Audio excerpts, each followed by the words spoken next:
முதல் வாசகம். அவருடைய ஆடை வெண்பனி போல இருந்தது. இறைவாக்கினர் தானியேல் நூலிலிருந்து வாசகம். அதிகாரம் 7 இறைவசனங்கள் 9 முதல் 10 முடிய மற்றும் 13 முதல் 14 முடிய. நான் பார்த்து கொண்டிருக்கையில் அரியணைகள் அமைக்கப்பட்டன. தொன்மை வாய்ந்தவர் அங்கு அமர்ந்தார். அவருடைய ஆடை வெண்பனி போலவும் அவரது தலைமுடி தூய பஞ்சு போலவும் இருந்தன. அவருடைய அரியணை தீ கொழுந்துகளாயும் அதன் சக்கரங்கள் எரி நெருப்பாயும் இருந்தன. அவர் முன்னிலையிலிருந்து நெருப்பாலான ஓடை தோன்றி பாய்ந்தோடி வந்தது. பல்லாயிரம் பேர் அவருக்கு பணிபுரிந்தார்கள். பல கோடி பேர் அவர் முன் நின்றார்கள். நீதிமன்றம் தீர்ப்பு வழங்க அமர்ந்தது. நூல்கள் திறந்து வைக்கப்பட்டன. இரவில் நான் கண்ட காட்சியாவது, வானத்தின் மேகங்களின் மீது மானிட மகனைப் போன்ற ஒருவர் தோன்றினார். இதோ, தொன்மை வாய்ந்தவர் அருகில் அவர் வந்தார். அவர் திருமுன் கொண்டு வரப்பட்டார். ஆட்சியுரிமையையும் மாட்சியும் அரசும் அவருக்கு கொடுக்கப்பட்டன. எல்லா இனத்தாரும் நாட்டினரும் மொழியினரும் அவரை வழிபட வேண்டும். அவரது ஆட்சியுரிமை என்றும் உள்ளதாகும். அதற்கு முடிவேகிறாது. அவரது அரசு அழிந்து போகாது. இது ஆண்டவரின் அருள்வாக்கு. இறைவா, உமக்கு நன்றி.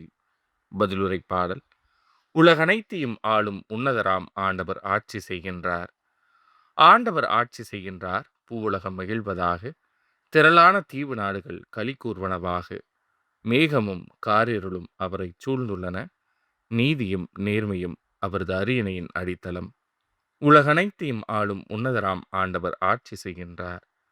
ஆண்டவர் முன்னிலையில், அனைத்துலகின் தலைவர் முன்னிலையில் மலைகள் மெழுகென உருகுகின்றன.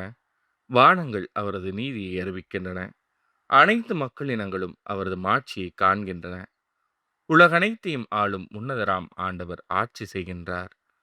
ஏனெனில் ஆண்டவரே, உலகனைத்தையும் ஆளும் உன்னதர் நீர். தெய்வங்கள் அனைத்திற்கும் மேலானவர் நீரே. உலகனைத்தையும் ஆளும் உன்னதராம் ஆண்டவர் ஆட்சி செய்கின்றார். நற்செய்திக்கு முன் வாழ்த்தொலி. அல்லேலூயா, அல்லேலூயா. என் அன்பார்ந்த மைந்தரிவரே, இவர் பொருட்டு நான் பூரிப்படைகிறேன். அல்லேலூயா. நற்செய்தி வாசகம். அவரது முகம் கதிரவனைப் போல் ஒளிர்ந்தது. மத்தேயு எழுதிய தூய நற்செய்தியிலிருந்து வாசகம். அதிகாரம் 17 இறைவசனங்கள் 1 முதல் 9 முடிய. அக்காலத்தில் இயேசு பேதுருவையும் யாக்கோபையும் அவர் சகோதரரான யோவானையும் ஒரு உயர்ந்த மலைக்கு தனிமையாக கூட்டிக் கொண்டு போனார். அங்கே அவர்கள் முன் அவர் தோற்றம் மாறினார். அவரது முகம் கதிரவனைப் போல் ஒளிர்ந்தது. அவருடைய ஆடைகள் ஒளி போன்று வெண்மையாயின. இதோ, மோசேயும் எலியாவும் அவர்களுக்கு முன் தோன்றி இயேசுவோடு உரையாடிக் கொண்டிருந்தனர். பேதுரு இயேசுவை பார்த்து, ஆண்டவரே, நாம் இங்கேயே இருப்பது நல்லது.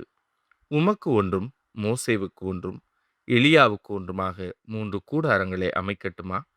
இது உமக்கு விருப்பமா என்றார். அவர் தொடர்ந்து பேசிக் கொண்டிருந்த போது ஒளிமயமான மேகம் ஒன்று அவர்கள் மேல் நிழலிட்டது. அந்த மேகத்தினின்று, என் அன்பார்ந்த மைந்தரிவரே, இவர் பொருட்டு நான் பூரிப்படைகிறேன். இவருக்கு செவிசாயுங்கள் என்று ஒரு குரல் ஒலித்தது. அதை கேட்டதும் சீடர்கள் மிகவும் அஞ்சி முகங்குப்புற விழுந்தார்கள். இயேசு அவர்களிடம் வந்து அவர்களை தொட்டு, எழுந்திருங்கள், அஞ்சாதீர்கள் என்றார். அவர்கள் நிமிர்ந்து பார்த்தபோது இயேசு ஒருவரைத் தவிர வேறு எவரையும் காணவில்லை. அவர்கள் மலையிலிருந்து இறங்கி வந்தபோது இயேசு, மானிட மகன் இறந்து உயிருடன் எழுப்பப்படும் வரை இக்காட்சியைப் பற்றி எவருக்கும் சொல்லக்கூடாது என அவர்களுக்கு கட்டளையிட்டார். இது ஆண்டவரின் அருள்வாக்கு. கிறிஸ்துவே, உமக்கு புகழ்.